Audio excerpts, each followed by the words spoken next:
As tensions flare between India and Pakistan after overnight cross-border strikes, the United States is taking a cautious approach. U.S. Vice President J.D. Vance says that Washington will not get involved directly, although it continues to encourage both sides to de-escalate.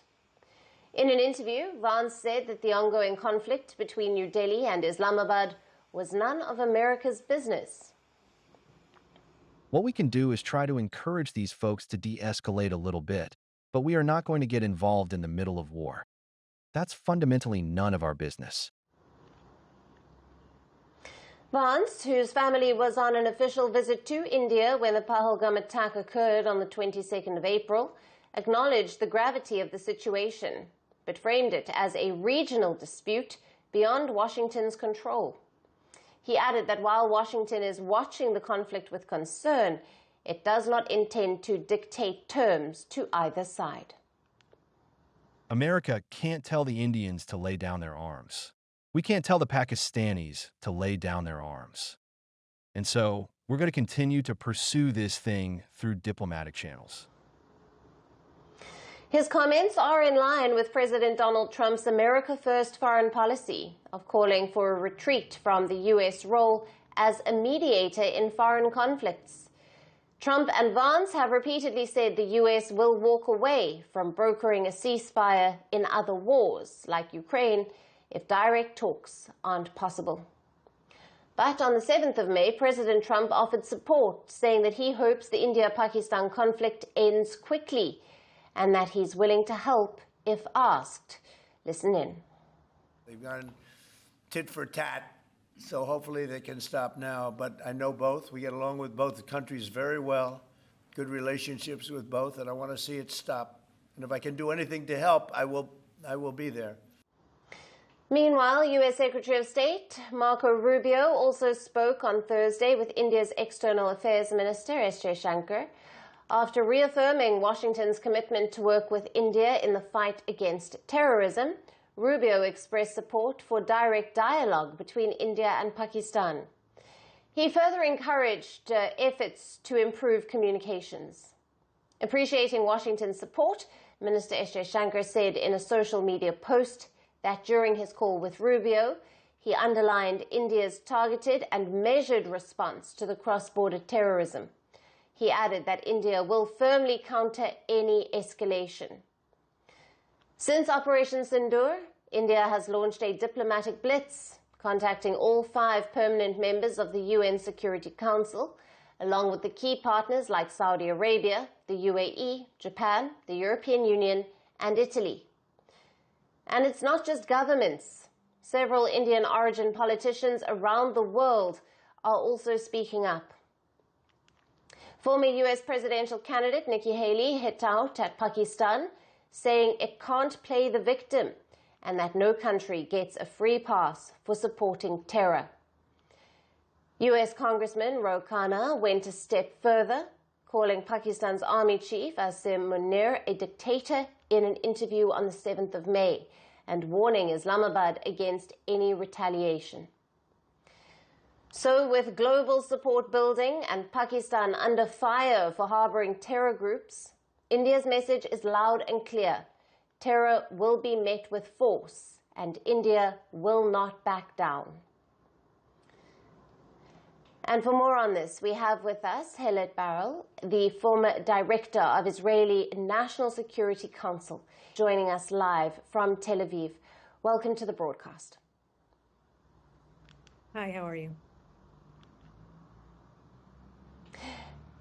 Thanks for being with us. Now, from a security and a strategic standpoint, how do you assess the use of drones by Pakistan to test India's border defenses?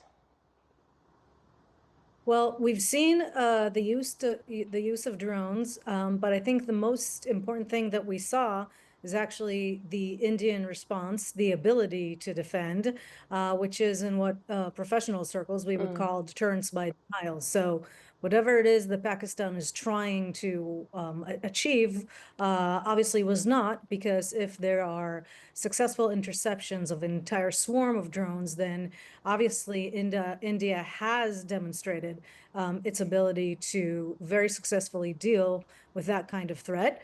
Having said that, I will say it's not trivial. Right. It's not easy to do. It is a big achievement. It requires a lot of technological work and redundancy and commitment. And it's not to say that it's always going to be 100%, but it's definitely a successful achievement. And so what Pakistan will take away from that, you would hope, is that it's not going to be particularly useful tool other than in straining the Indian Defense Forces.